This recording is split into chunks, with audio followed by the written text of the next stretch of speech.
Olá, queridos. Quero convidá-los a uma série de considerações a respeito do ministério profético. Quem são os profetas? Como eles surgiram? De onde eles vieram? Qual a razão de ser deles? Deixe-me descrever um episódio para que você os entenda. Eles eram conhecidos como Homem de Deus. Um dia houve uma guerra entre a Síria e Israel. Entre as pessoas que foram tomadas cativas foi uma menina. E esta menina foi levada a trabalhar na casa do comandante do exército sírio.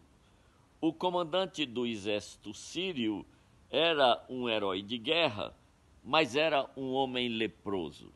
E um dia esta menina, na casa onde ela estava cativa, apiedou-se ao saber que o seu patrão era leproso e expressou apreensão, dizendo à sua patroa: "Ah, quem dera o meu patrão estivesse lá em Israel, onde está o homem de Deus. O homem de Deus oraria por ele, passaria a mão sobre a sua enfermidade e ele ficaria curado."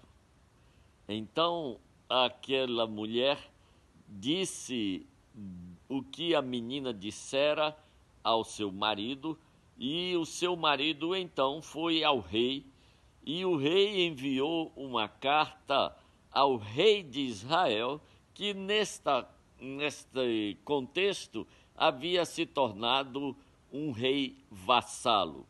E a carta dizia: "Tão logo esta carta chegue à tua mão, tu saberás que eu estou enviando Naamã, o meu general, para que tu providencies que o homem de Deus o veja e o cure da sua lepra."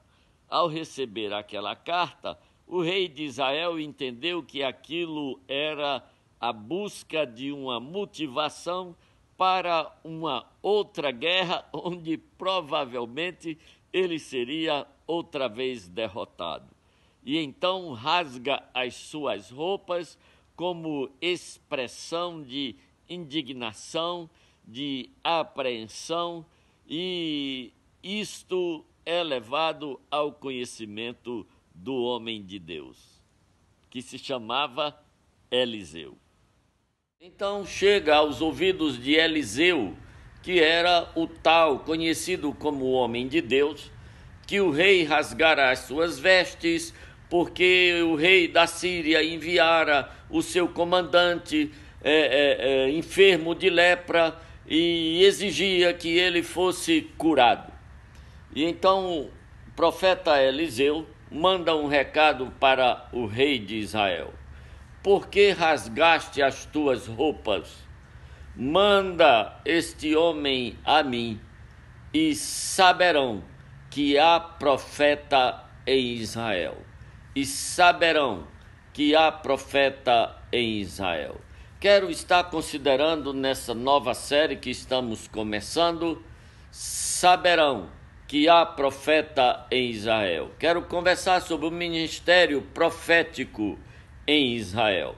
E a primeira coisa a se dizer sobre o ministério profético é que o ministério profético é um ministério de crise, é um ministério fora da normalidade.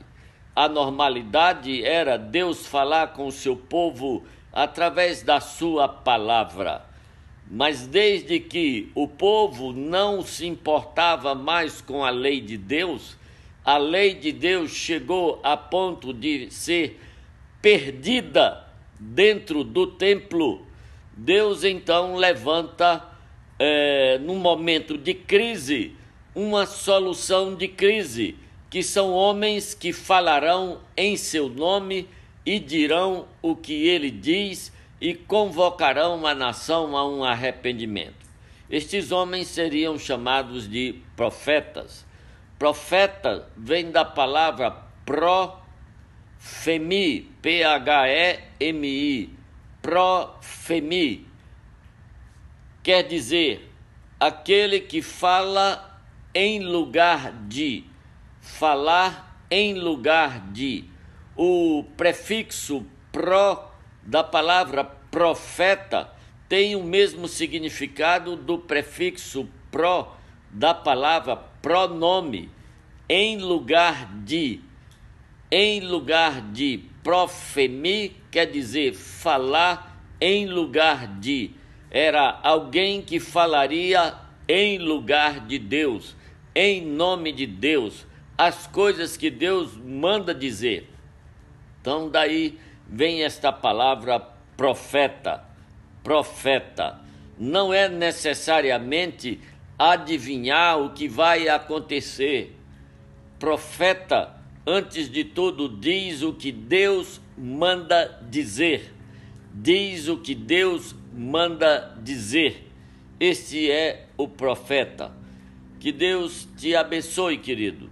Que Deus abra o teu entendimento. E, quem sabe, Deus te convoca para ser profeta, para falar em nome dEle. Se Ele convidar, você pode dizer sim ou não. Mas se Ele te mandar, aí você só pode dizer sim. Se Deus te dá uma ordem, a única opção é obedecer. Deixa vir a mim, e saberão que há profeta em Israel. E saberão que há profeta em Israel. Estes homens chamados profetas no Velho Testamento, o comportamento deles é um comportamento incrível. O comportamento deles é de alguém que vai assumir a posição de Deus em relação aos homens. Algumas vezes nós teremos profetas estilo o profeta Elias, que surge do nada com o dedo apontado, acusando, denunciando os pecados do rei Acabe. Outras vezes o profeta virá do campo, como é o caso de Amós, que era boiadeiro, ou virá do ministério sacerdotal, ou virá do meio dos levitas. Deus suscita quem Ele quiser, do meio que Ele quiser, para que a glória sempre seja dele. Amém.